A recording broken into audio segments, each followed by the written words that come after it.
Assalamualaikum warahmatullahi wabarakatuh. Salam sejahtera, Om Swastiastu, Namo Buddhaya, salam kebajikan. Terima kasih. Bismillahirrahmanirrahim. Adik-adik sekalian yang saya hormati dan saya banggakan, kita jumpa lagi dalam mata kuliah hukum perikatan. Sekali lagi ini kelanjutan dari video minggu yang lalu.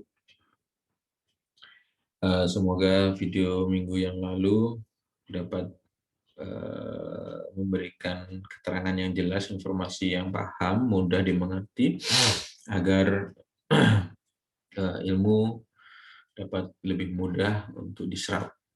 Karena mata kuliah perikatan itu mata kuliah yang sangat familiar sebenarnya, sangat mudah dicerna. Kalau tidak paham, segera bertanya. Kalau masih tidak paham lagi, mungkin Anda salah jurusan. Baik,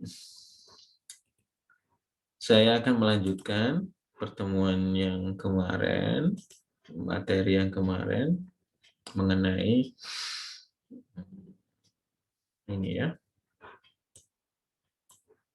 Baik, pasal 13.13 KUH Perdata. Suatu persetujuan adalah suatu perbuatan di mana satu orang atau lebih mengikatkan diri terhadap satu orang lain atau lebih. Jadi makna ini sangat luas. Bisa juga kita berikan arti bahwa begini. Saya ingin mengikatkan diri kepada orang lain. Saya ingin mengikatkan diri kepada orang lain. Nah, namun perlu dipahami bahwa konsep dari hukum perdata itu adalah ada penawaran dan ada penerimaan. Artinya satu orang ingin mengikatkan diri terhadap orang lain. Nah, orang lain ini harus mau menerima, harus mau juga mengikatkan diri dengan orang yang pertama ini. Kalau ada orang ketiga yang ingin bergabung antara orang satu dengan orang kedua, maka ya silakan mau diterima atau tidak. Tapi orang yang ketiga ini harus menyatakan kehendak dulu, atau orang pertama, orang kedua juga menyatakan kehendak. Contohnya seperti multi level marketing ya. Siapa yang menyatakan kehendak? Ya orang yang banyak dulu kan, mengajak orang lain yang lebih sedikit. Ayo gabung sama kita, begitu lah, untuk ke multi level marketing misalnya. Ataupun misalnya kemudian Anda belum kuliah, maka ditawari, ayo kuliah yuk. Jadi ada kesepakatan. Ketika Anda tidak mengatakan, oh tidak, saya tidak kuliah, saya jadi pengusaha ini aja, apa namanya, padi saja atau petani saja, maka ya tidak ada hubungan selanjutnya. Jadi di sini adalah satu mengikatkan diri dalam artian konsep hukum perdata, maka orang yang lain tersebut juga ingin mengikatkan diri. Jadi sama-sama mengikatkan diri. Ketika sama-sama mengikatkan diri, ada penawaran, ada penerimaan. Begitu artinya ya.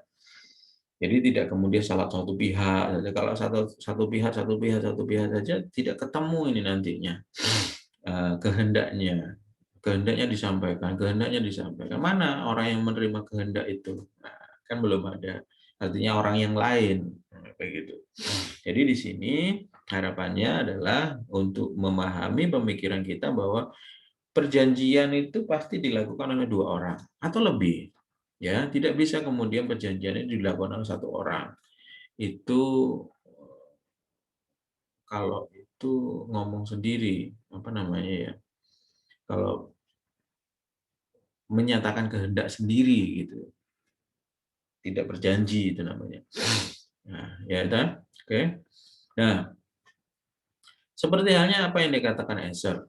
Jadi Anda harus ingat, hubungan hukum itu jelas bahwa di dalam perikatan itu terdapat hubungan hukum. Jadi antara satu orang dengan orang lain. Ya kan? Ini ada hubungan hukum. Pernikahan itu hubungan hukum.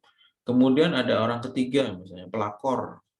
Ini dia tidak hubungan hukum, ini merusak hubungan hukum. Apakah itu bisa digugat? Bisa. Sebenarnya bisa. Kenapa tidak? Karena apa? Karena di dalam pernikahan itu akan melahirkan gonogini, begitu kan? Eh, terus eh, apa? Kerugiannya adalah bisa memecahkan eh, apa itu? Bisa memecahkan hubungan rumah tangga, misalnya begitu ya. Apa yang tidak? Nah, tapi kan kita tidak ada hubungan dengan apa namanya, pelakor tersebut misalnya, ya kan? Jadi begini, di dalam perdata itu ada dua konsep. Yang pertama itu ada hubungan hukum dulu, baru kemudian boleh menggugat, seperti ini ya. Ada juga tidak perlu ada hubungan hukum dulu, kemudian dia menggugat. Kapan? Yang kedua, model yang kedua ini, ya ketika dia merasa dirugikan. Nah, konsep ini ada di dalam pasal 1365 KUH Perdata tentang onreh matehdat. Onreh matehdat itu perbuatan melawan hukum. Bahkan nanti ada materi sendiri tentang onreh matehdat. Nah, contohnya onreh matehdat itu apa? Kalau perjanjian itu ketika dia salah satu pihak sudah melakukan perjanjian, kemudian salah satu pihak wan prestasi, maka dia bisa digugat, ya kan? Wan prestasi, apa itu wan prestasi nanti mungkin akan dijelaskan oleh Pak Fendi.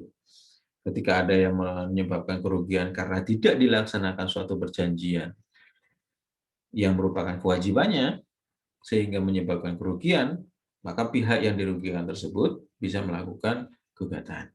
Nah, bagaimana dengan orang Badadah? Contohnya begini, saya tinggal di lantai 2, kos di lantai 2. Ada di bawah tempat kos saya ada mahasiswa juga misalnya. Dia menaruh buku-buku di bawah, di dekat wastafel. Nah, wastafel atas, wastafel bawah itu milik satu hubungan begitu. Ada satu saluran air. Nah, suatu saat saya berangkat kuliah, kemudian airnya tidak saya matikan wastafel tersebut sehingga bocor karena buku-buku yang ada di bawah, di kamar bawah. Tidak ada hubungan hukum antara saya dengan orang yang tinggal di bawah. Tapi karena kerugian yang bisa saya sebabkan tersebut, maka yang terjadi orang yang kos di bawah itu bisa menggugat saya.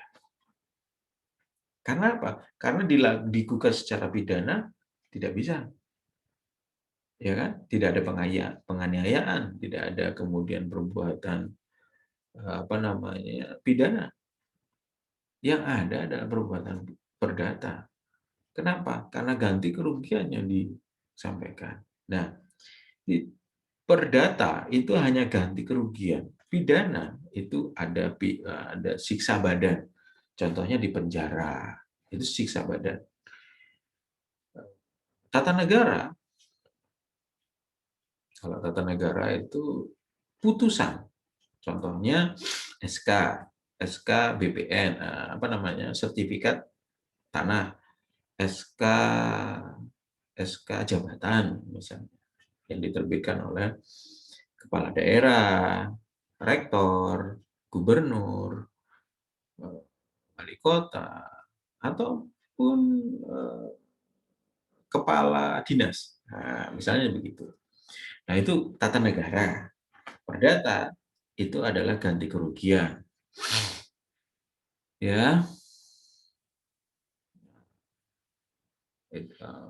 jadi tanpa ada hubungan hukum pun yang kemudian lahir hubungan hukum. Nah, itu onreh mateh dan sehingga orang yang menyebabkan kerugian tersebut harus mengganti kerugian sesuai dengan jumlah kerugian yang telah disebabkannya. Jadi saya ketika digugat dan saya kalah karena menyebabkan kerugian itu, maka saya harus mengganti kerugian tersebut. Itu ya. Jadi penting sekali. Ada hubungan apa? Hubungan hukum.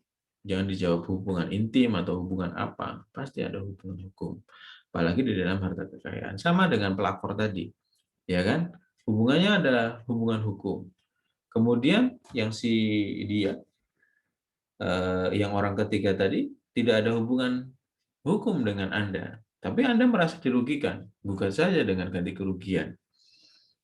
Misalnya, kenapa sih? Karena pengadilan tidak boleh tidak boleh menolak gugatan. Tinggal gugatan itu benar atau tidak, sesuai dengan jalurnya atau tidak. Nah, contohnya, gugatan ini ada di mana? Kalau gugatan hubungan perceraian, maka di KUA. Kalau gugatan itu berhubungan dengan harta kekayaan, dengan personal, di pengadilan negeri, harta kekayaan, begitu ya. Kalau hubungan bisnis, di pengadilan niaga. Nah, begitu. Kalau mengenai pidana, pengadilan negeri. Kalau mengenai tata negara, di PT UN. Nah, gitu. Jadi ini nanti kalau pelakor, jadi ini saya kenapa ya kemudian ada kasus pelakor-pelakor nggak digugat begitu maksud saya. Kan tebak-tebak berhadiah. Kenapa? Karena unsur-unsurnya masuk semuanya begitu. Mungkin karena males juga ya. Baik, itu. Jadi dari New and Wish, dari Acer, dari Vandan, dari pasal 1313 KUH Perdata, kita bisa memberikan atau masukan mengenai kesimpulan mengenai apa itu pengertian perikatan. Yang pertama, unsur yang ada di dalam perikatan itu, yang pertama ada hubungan hukum.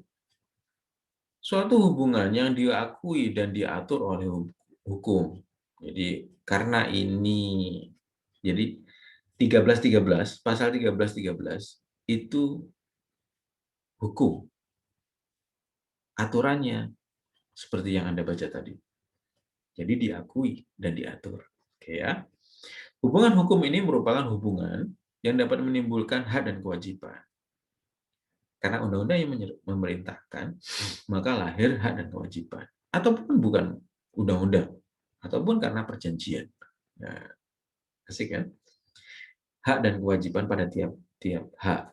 Dari hubungan hukum ini dapat menimbulkan akibat hukum. Dari hubungan hukum ini dapat menimbulkan akibat hukum. Baik, yang kedua, adanya dua pihak. Konsep hukum perdata begitu. Harus ada dua pihak. Dalam suatu perjanjian atau perikatan, lazimnya terdapat dua pihak atau lebih. Hal ini merupakan syarat mutlak. Nggak ada perjanjian yang dilakukan oleh satu pihak. Ada juga begini, contoh. Perjanjian utang piutang antara suami dan istri. Kira-kira boleh nggak?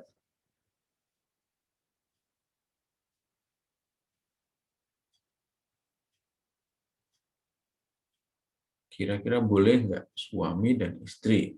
Nah, kalau dihubungkan dengan ini kan boleh. Coba pengertiannya begini. Dalam suatu perjanjian atau perikatan lazimnya terdapat dua pihak atau lebih. Hal ini merupakan syarat mutlak. Hal ini merupakan syarat mutlak. Jika perjanjian dilakukan oleh sepihak, maka belum dikatakan perikatan. Begitu pula akibat hukumnya yang ditimbulkannya akan sepihak pula. Paham kan? Misalnya, contohnya, ketika ada perjanjian antara suami dan istri, atau perjanjian anak dan ibu.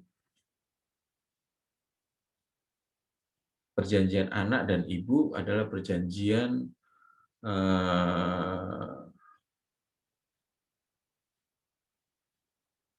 apa ya? Perjanjian utang piutang atau perjanjian merawat anak. Kalau gitu, coba.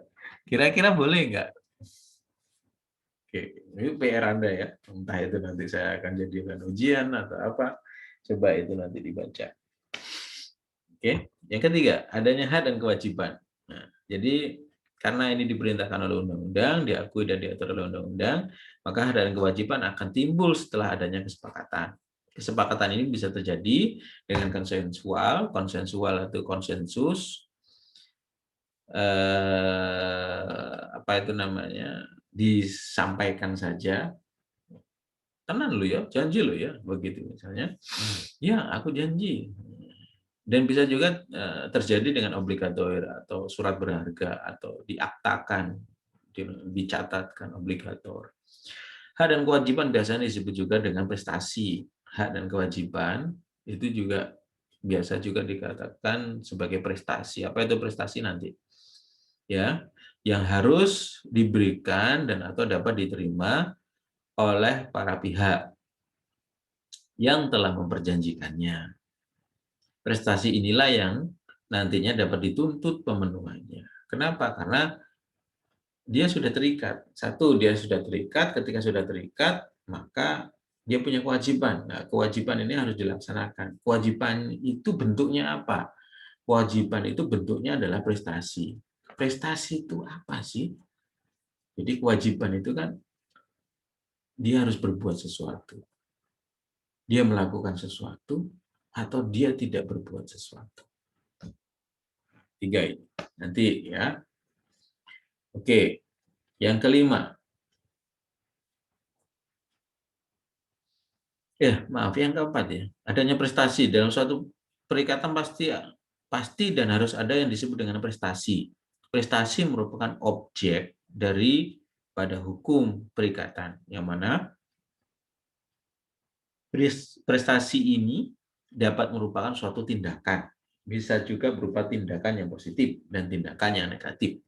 Tindakan yang positif itu tindakan yang harus dilakukan, tindakan negatif tindakan yang tidak harus dilakukan. Jadi jangan dilakukan. Yang kelima, dalam hukum harta kekayaan,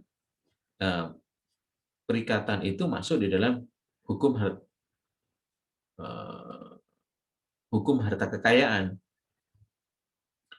Jadi hukum perdata ini terdapat 4 lapangan hukum.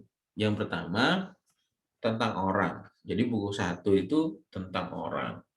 Kemudian tentang keluarga, tentang hukum waris, tentang harta kekayaan. Ya, keluarga, harta kekayaan itu bisa terdapat di buku 2. Ada juga terdapat di buku 3 dan buku 4. Buku 4 itu kadaluarsa, banyak membahas mengenai kadaluarsa. Jadi lapangan hukum harta kekayaan terdiri dari 2, yaitu perikatan dan kebendaan yang mempunyai objek yang berbeda, yaitu perikatan itu objeknya adalah prestasi, kebendaan objeknya adalah benda. Jadi begini, kalau hukum kebendaan yang dibahas itu mengenai benda. Contohnya, pintu, rumah, bioskop, motor, ya, tanaman, apa lagi? Burung, misalnya, ikan. Tapi kalau perikatan itu objeknya adalah menyerahkan, menjaga, memberikan, tidak merusak, membayar, itu prestasinya. Itu objeknya prestasi. Begitu ya. Jaga tadi sudah, merawat sudah. Nah, itu. Mengembalikan, nah contohnya gitu. Nah, oke ya. Jadi unsur yang terdapat dalam perikatan itu ada hubungan hukum, ada 2 pihak, ada hak dan kewajiban, ada prestasi, hukum harta kekayaan. Terdapat di dalam lapangan hukum harta kekayaan. Baik, itu pengertian dari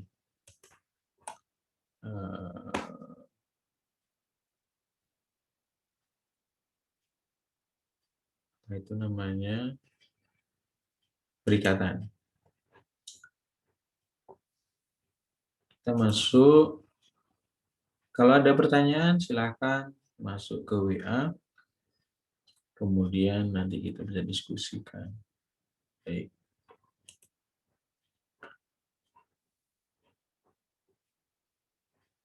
Coba kita lihat dari materi yang sudah kita bahas. Oke. Mouseku ini nggak bisa jalan.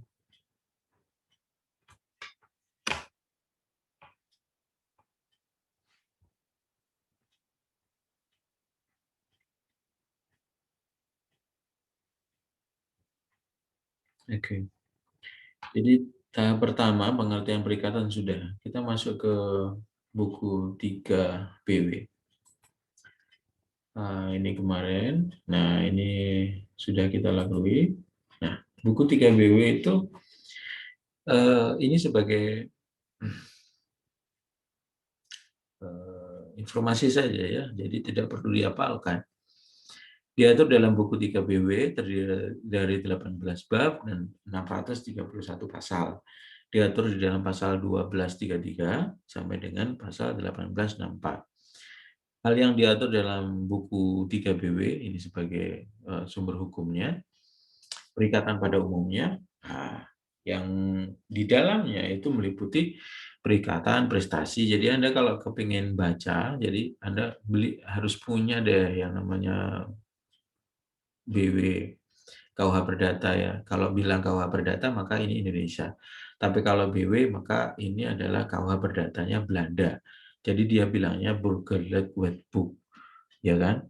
Sekarang sudah ada Burgerlijk Wetboek yang baru. Nah, kita masih menggunakan BW yang lama karena masih dianggap sebagai sesuatu yang pantas, bagus begitu ya. Yang selanjutnya adalah penggantian biaya, rugi, dan bunga, dan jenis-jenis perikatan. Oke. Kemudian,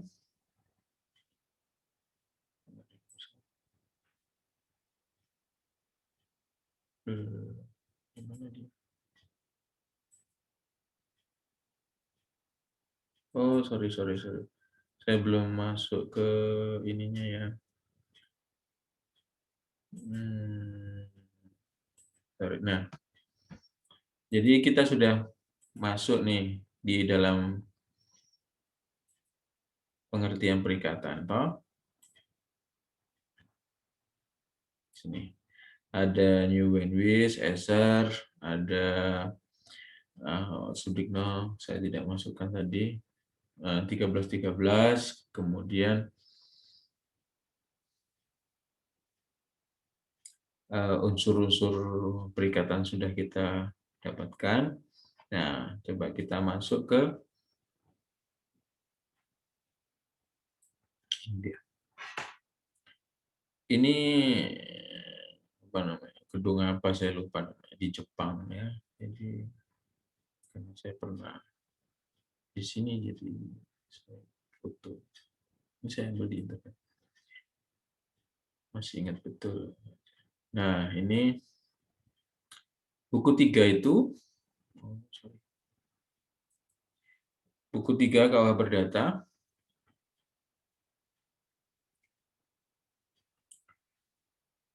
itu diatur terdiri dari 18 bab, 631 pasal, dan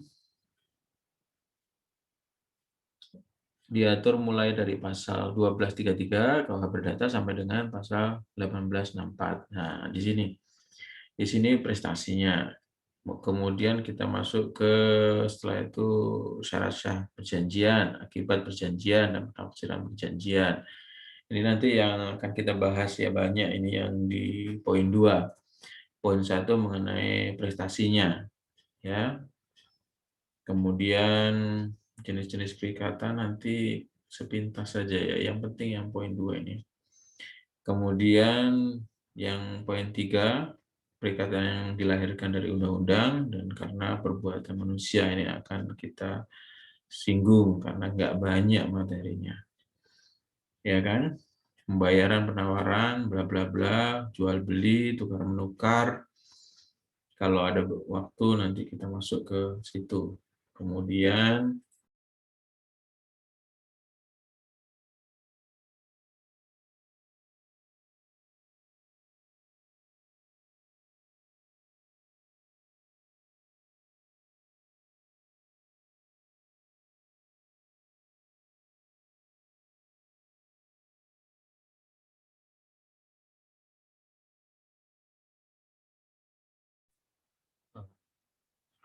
maaf, tadi internetnya putus, jadi ikut lagi sekarang.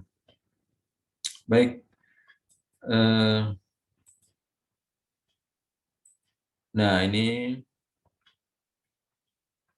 materi yang akan kita coba bahas. Insya Allah selesai sampai perdamaian mungkin ya, dading. Apa-apa yang ada di dalamnya. Cuman kita tidak bisa nih masuk terlalu dalam karena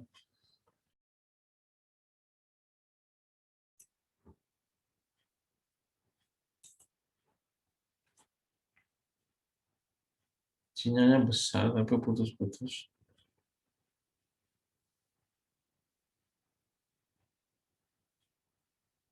Saya mau ganti kalau malah takut. Baik. Jadi mengenai ini,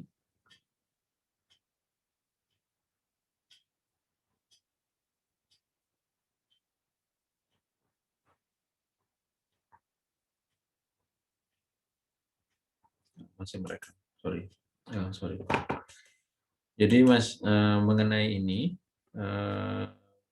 tidak perlu dihafalkan karena nanti akan kita bahas. Semoga kita bisa masuk ke masing-masing ini satu persatu. Oke. Ya, kok sudah selesai. Stop share.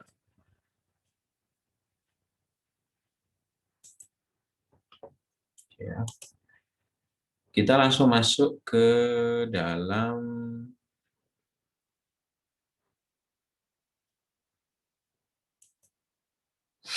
ini dulu, biar lebih mudah. Syarat sah perjanjian.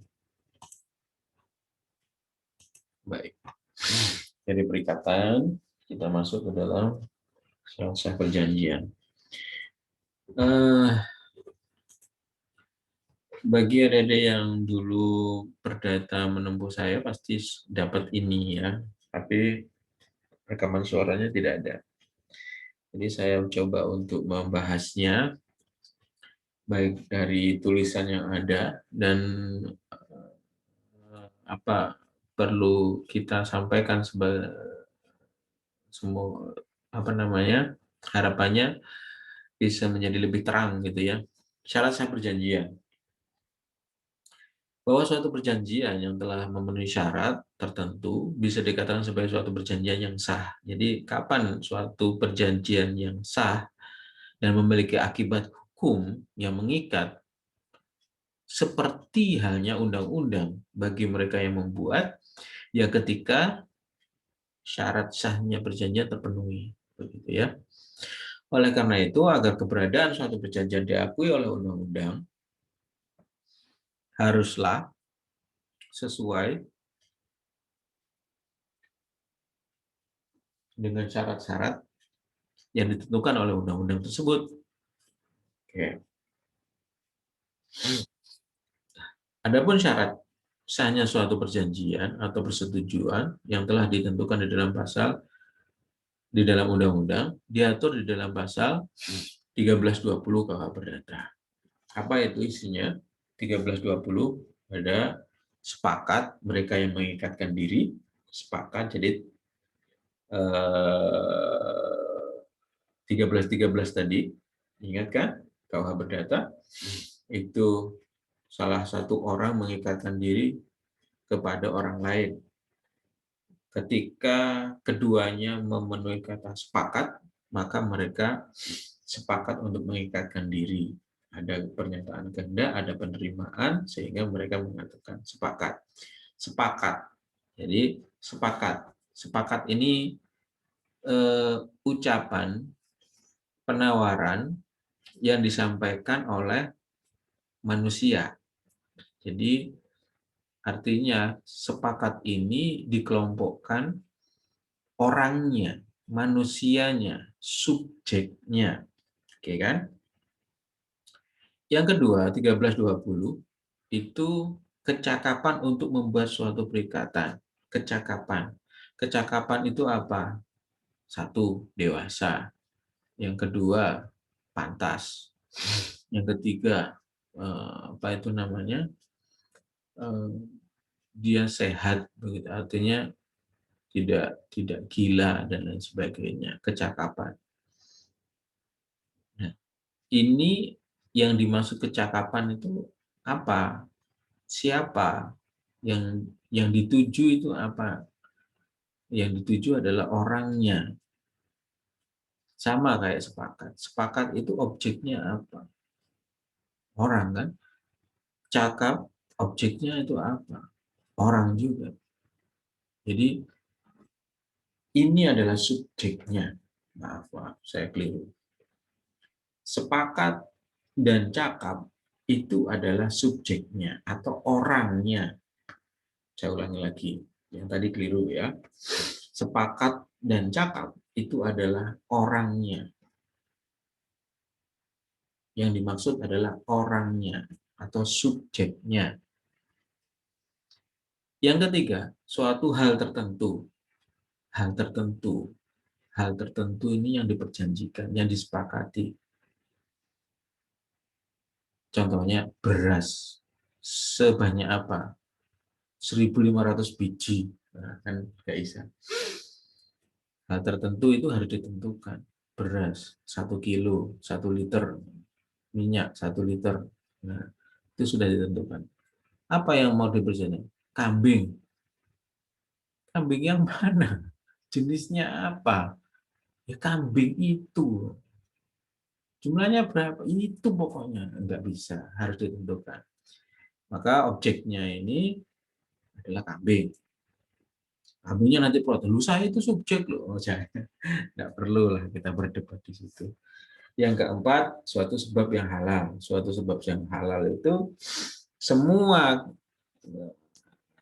kehendak dan penerimaan itu karena boleh oleh undang-undang, karena tidak dilarang oleh undang-undang. Oke ya. 1, 2, 3, 4. Penting untuk diingat. Jadi, syarat pertama dan syarat kedua itu menyangkut subjeknya, saya ulangi lagi. Sedangkan syarat yang ketiga dan keempat itu mengenai objeknya.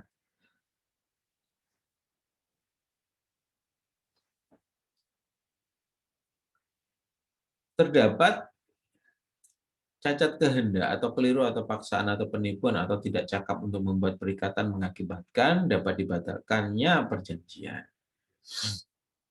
Dan jika objeknya tidak tertentu atau tidak dapat ditentukan atau kausalnya tidak halal, maka perjanjiannya adalah batal demi hukum.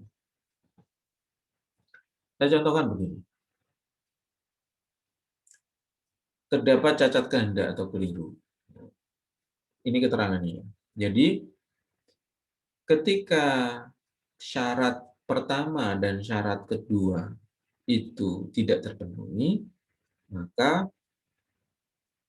kesepakatan atau perikatan yang dibuat itu dapat dibatalkan. Dapat dibatalkan, kenapa?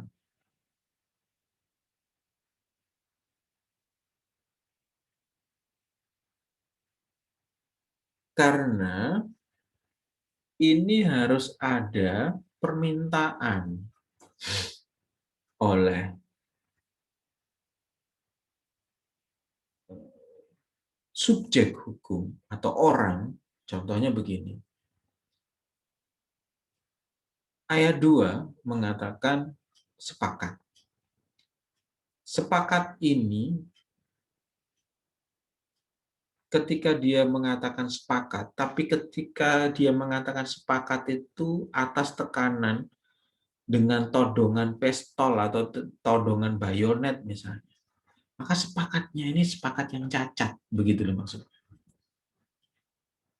Saya itu iya mengatakan iya, tapi saya dipaksa. Nah, begitu ada cacat kan. Yang ini yang penting di sini yang harus Anda ketahui di sini adalah ketika syarat pertama dan syarat kedua itu tidak memenuhi syarat, maka dapat dibatalkan. Dengan cara apa? Pihak tersebut harus membatalkan ke pengadilan. Ya, di pengadilan dengan membawa perjanjian itu, kemudian dimintakan ke panitera untuk didaftarkan. Dari pendaftaran itu kemudian disidangkan, dihadirkan dengan pihak-pihak yang lain. Orang yang Anda ajak sepakat ini ternyata orang gila misalnya, dapat dibatalkan. Orang yang nggak waras, tapi kadang-kadang waras, tapi banyak nggak warasnya. Nah, ya. Lalu yang kedua, ketika objeknya tidak dapat ditentukan atau tidak mungkin dipenuhi misalnya, maka perjanjian itu batal demi hukum. Jadi jika suatu perikatan tidak memenuhi sepakat dan cakap, maka perikatan dapat dibatalkan. Ya, dapat dibatalkan artinya mereka harus melakukan pembatalan pihaknya. Yang kedua, jadi jika suatu perikatan tidak memenuhi hal tertentu dan sebab yang halal, maka perikatan batal demi hukum. Tanpa dimintakan suatu pembatalan, dia batal sendiri. Contohnya adalah jual beli gunung. Jual beli gunung. Gunung yang mana? Gunung Semeru itu saya jual. Misalnya seperti itu. Luasnya nggak bisa ditentukan, batas-batasnya nggak bisa ditentukan, bagaimana mau bisa jual? Akhirnya ya batal dulu. Kalau sebab yang halal kan gampang. Contohnya apa namanya, judi, kalah nggak dibayar, paling dimatiin aja, ya kan? Nah ini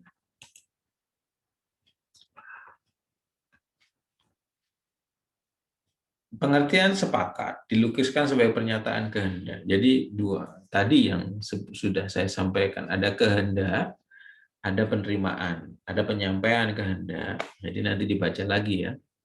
Silahkan, ini sebagai pegangan saja antara pihak-pihak. Pernyataan pihak yang menawarkan dinamakan tawaran atau offerte atau aanbod dari bahasa Belanda, atau apa namanya?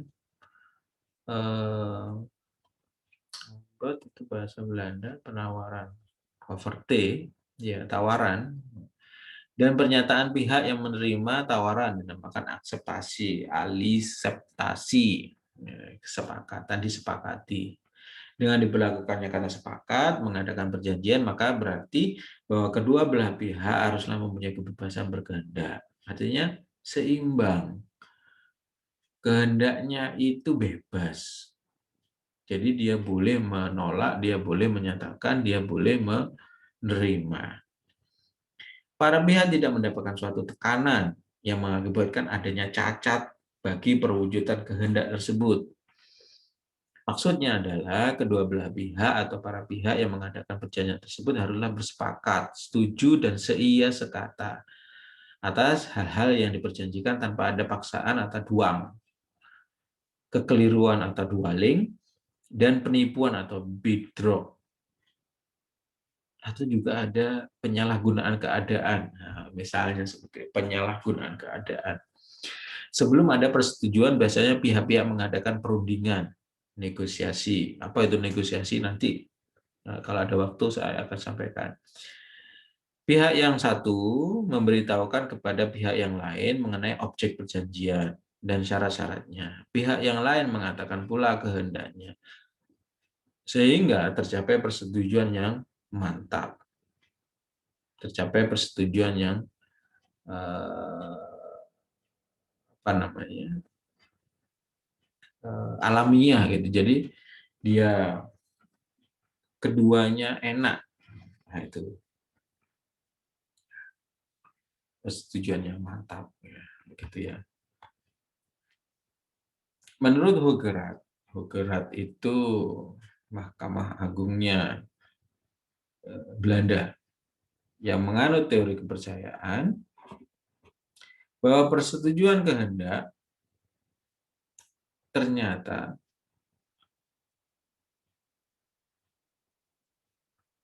dapat dilihat dari tingkah laku berhubungan dengan kebutuhan lalu lintas masyarakat dan kepercayaan yang diakui oleh pihak lainnya, baik secara lisan maupun secara tertulis. Misalnya telegram, surat. Jadi persetujuan kehendak itu bisa lisan, bisa tertulis. Contohnya, bagi seorang yang naik bus kota, dengan perbuatan naik bus, maka ada kesepakatan untuk membayar ongkos, dan kondektur ternyata menerima ongkos tersebut. Ini berarti kondektur bus telah setuju mengikatkan diri untuk mengangkat penumpang itu walaupun tidak dinyatakan dengan tegas. Ya. Sekarang di Surabaya ada lagi bus kota, tidak dengan ongkos, tapi membayar dengan sampah plastik atau botol begitu. Jadi unik, Bu Risma unik pokoknya, lucu. Jadi kesepakatan atau persetujuan kehendak itu sifatnya bebas, artinya tidak ada paksaan, tekanan dari pihak manapun juga, betul-betul atas kemauan sukarela oleh pihak-pihak sebagai subjek dari perikatan tersebut. Termasuk juga tidak ada kekhilafan dan tidak ada penipuan. Paksaan atau penipuan, ketika ada paksaan atau penipuan, maka tidak ada kesepakatan yang sah. Hal itu tidak ditentukan dalam KUH Perdata 1321 dan perjanjiannya pun dapat dibatalkan. Dan perjanjiannya pun dapat dibatalkan. Oke. Pembatalan berdasarkan kekhilafan hanya mungkin dalam dua hal yang ditentukan. Kalau kita lihat dalam pasal 1322 KUH Perdata,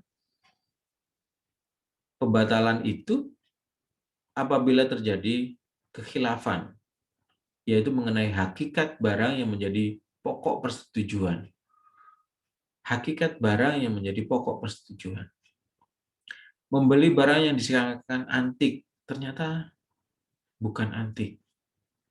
Jadi disangkakan. Ini bukan barangnya loh ya, disangkakan. Artinya ada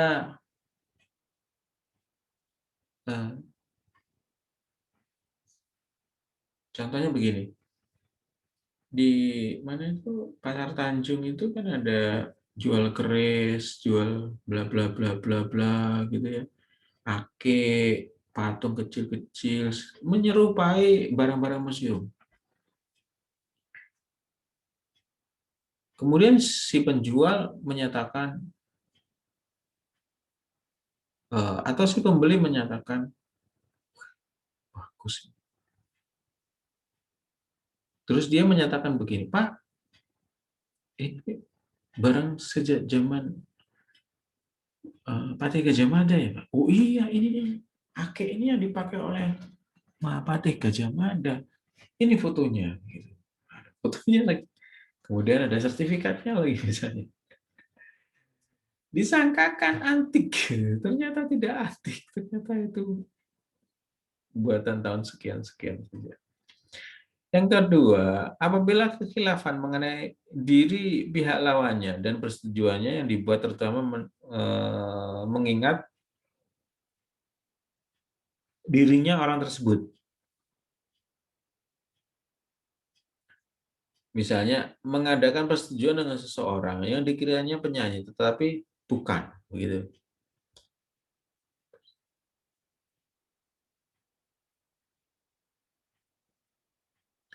Jadi kekhilafan mengenai diri pihak lawannya dalam persetujuan yang dibuat, terutama yang berkaitan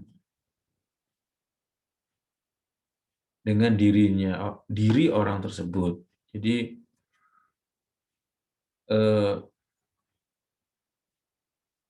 kan ada yang persis Pak Jokowi.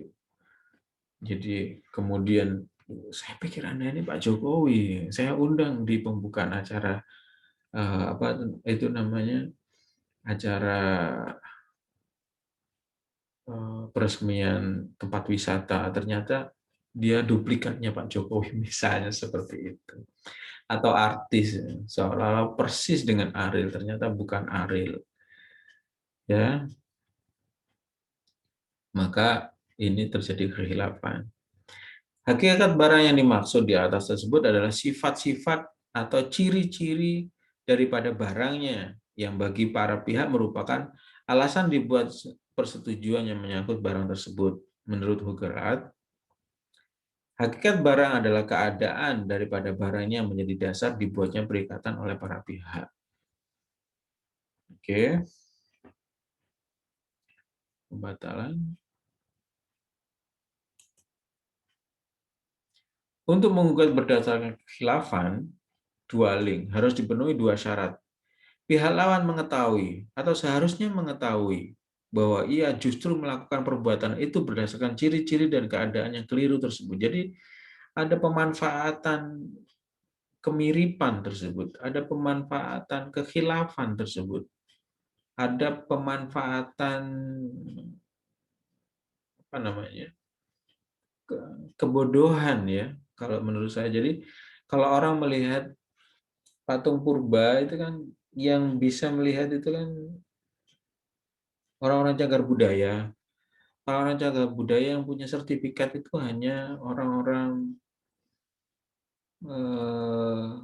apa itu, cagar budaya Mojokerto, hanya itu di Indonesia. Maka atas ketidaktahuan kita, kebodohan kita, maka dimanfaatkan keadaan yang keliru tersebut. Yang B, dengan memperhatikan semua keadaan, pihak yang melakukan kekhilafan tersebut selayaknya dapat dan boleh membuat kekeliruan. Oke, jadi unsur ini harus ada, kemudian unsur ini menjadi alat bukti yang kuat nantinya di dalam persidangan. Dalam pasal 1323 dan pasal 1328, jika ditentukan secara jelas bahwa paksaan yang dilakukan terhadap orang yang membuat suatu perjanjian dan penipuan merupakan alasan-alasan untuk dibatalkan perjanjian, paksaan dalam pasal 1324 telah terjadi apabila perbuatan itu sedemikian rupa sehingga dapat menakutkan seseorang yang berpikiran sehat, dan apabila perbuatan itu dapat menimbulkan ketakutan pada orang tersebut bahwa dirinya atau kekayaannya terancam dengan satu kerugiannya yang terang dan nyata. Jadi di sini ada kekhilafan, ada penipuan, kemudian ada paksaan, ada tekanan ya, sama juga. Nah, jadi walaupun ini masuk di dalam ranahnya pidana, tapi kita tidak menyentuh pidananya. Contohnya penipuan, gitu ya. Paksaan, kekhilafan, itu masuk ke ranahnya pidana, tapi ini bukan bukan penipuannya, bukan apa namanya, ada kekeliruan maknanya. Jadi penafsiran yang berbeda begitu ya. Nanti kesengajaan misalnya ada penipuan tersebut ya bisa diajukan ke pidananya. Oke. Paksaan.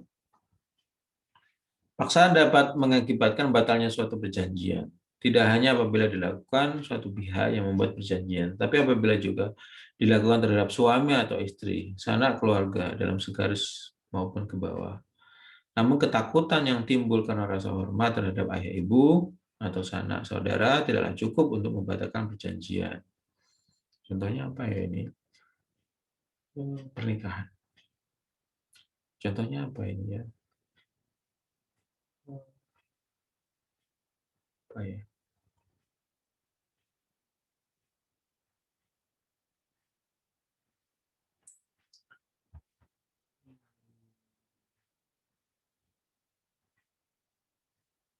Selain pernikahan apa ya? Untuk rasa hormat gitu. Dipaksa sekolah begitu. Ya. Begitupun paksaan atau memilih jurusan tertentu atau dipaksa apa ya? Tadi mungkin yang masalah saya yang pertama tadi yang perjanjian antara orang tua dan anak. Begitupun paksaan tidak lagi dapat dituntut apabila setelah pelaksanaan berhenti perjanjian tersebut dikuatkan dalam pasal 1327. Untuk penipuan tidak disangkakan tetapi harus dibuktikan. Nah, penipuan ini tidak boleh disangkakan tapi harus dibuktikan ada penipuan. Jadi mengenai penipuan, mengenai paksaan, mengenai kekhilafan, ada unsurnya tersendiri, sehingga nantinya dalam pembatalan suatu perjanjian itu harus kita buktikan di dalam persidangan. Demikianlah penjelasan mengenai syarat sah perjanjian yang pertama. Mungkin saya ingin mengulas lagi untuk minggu depan mengenai ini. Tapi kalau Anda tidak paham dengan apa namanya PowerPoint saya, jadi saya ini kan merangkai sepakat ini apa yang menggugurkan sepakat itu. Jadi tidak hanya kemudian ada orang gila gitu, contohnya itu aja, tapi dengan cara paksaan, dengan cara kekhilafan, dengan cara apa tadi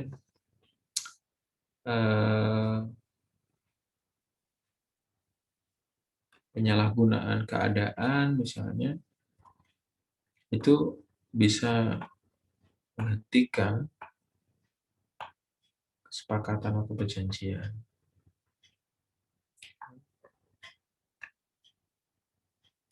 Demikianlah penjelasan mengenai syarat sah perjanjian yang pertama, yaitu sepakat, yang diagramnya telah saya kirimkan pada pertemuan minggu lalu. Oh, mungkin belum ya.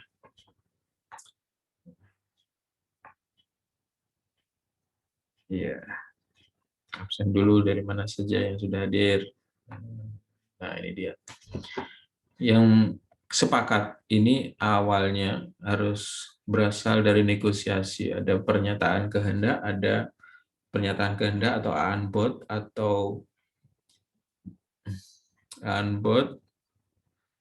atau apa namanya penawaran. Jadi dari posisi negosiasi ini ketika sudah ditawarkan maka disepakati. Maka penawaran itu bisa dilakukan secara tegas, bisa juga dilakukan secara diam-diam penawarannya. Nah, tegas ini maksudnya sepakat ini bisa dilakukan, tegasnya itu bisa berbentuk tertulis, bisa dengan lisan, bisa dengan tanda. Kalau diam-diam itu seorang perawan misalnya ditanya sama ibunya, "Nak, kamu mau saya nikahkan dengan si A?" Itu. Siapa itu, Bu? Yusuf Adiwibowo misalnya. "Oh, tak nikahkan sama dia." Ketika dia diem saja, bukan karena bisu ya, karena malu biasanya, maka dia dapat dikatakan sebagai sepakat gitu ya. Atau dilakukan dengan tegas, ini contohnya.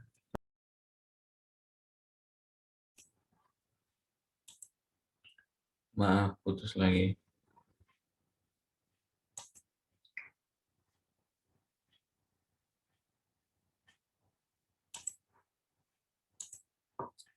atau dapat dilakukan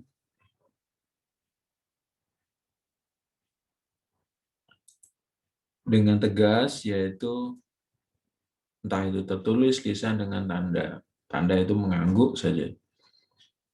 Ya, tertulis bisa otentik, bisa di bawah tangan. Ini perlakuan pernyataan kehendak dengan tegas. Artinya di sini kedua belah pihak harus bebas berkehendak. Dimungkinkan dari penawaran ini, unbound ini, ada kekeliruan dan paksaan. Tadi yang sudah kita singgung di dalam pasal masing-masing, yaitu adanya cacat kehendak, artinya adalah salah satu pihak tidak dapat mengemukakan kehendaknya secara murni. Ada tekanan, ada paksaan misalnya. Ya. Kekhilafan dalam persesuaian kehendak mempunyai gambaran yang keliru mengenai orang atau barangnya. Dapat dilakukan pembatalan tentang hakikat barang yang menjadi pokok persetujuan dan tentang orang yang keliru dalam anggapan di persetujuan. Syarat dasar gugatan dwelling atau kekhilafan itu adalah lawan tahu atau seharusnya tahu tapi melakukan hal yang keliru. Kemudian melihat keadaan yang sebenarnya. Oke. Paksaan adalah segala ancaman, baik kata-kata atau tindakan. Ancaman itu boleh. Ada yang boleh, ada yang tidak. Dasarnya apa? Sesuai dengan undang-undang, sesuai dengan kesusilaan, sesuai dengan ketertiban umum. Contohnya apa? Ancaman yang boleh. Undang-undang mengancam bagi siapa saja yang membawa atau memperjualbelikan narkoba, maka tindakannya melawan hukum, masuk pidana, bukan orang matadat ya, ini masuk ke dalam pidana. Contohnya lagi, jual beli narkoba, nah, sama juga, kan tidak boleh. Ada juga ancaman yang boleh. Ancaman yang boleh itu itu tadi ya, ancaman yang boleh ya. Yang tidak boleh, ancaman yang tidak boleh, ya personal mengancam personal yang lain, karena setiap orang memiliki hak hidup, hak kebebasan yang diatur di dalam pasal 28H Undang-Undang Dasar 1945.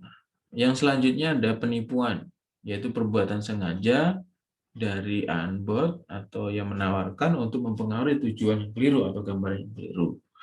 Ada juga penyalahgunaan keadaan, ini yang baru nih yang diterima, tapi tidak termasuk di dalam pasal-pasal yang telah saya sebutkan tadi, yaitu penyalahgunaan keadaan, yaitu perbuatan orang yang tahu atau seharusnya tahu bahwa pihak lain karena suatu keadaan khusus, keadaan darurat, abnormal, ketergantungan, diarahkan untuk melakukan perbuatan hukum meski ia tahu dan seharusnya harus mencegahnya.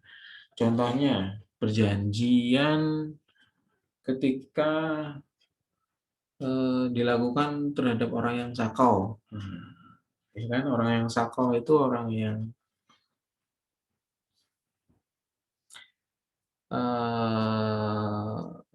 keadaannya pada saat itu kacau begitu. Atau berjanji pada orang yang sudah bangkrut dari judi, kemudian sudahlah jual saja rumahmu, saya beli sekarang 100 juta, kamu bisa langsung judi di sini, tanda tangan dulu sini. Nah, misalnya begitu, itu penyalahgunaan keadaan. Itu ya mungkin yang bisa saya sampaikan. Terima kasih banyak, mohon maaf. Semoga kita selalu dalam kesehatan, jaga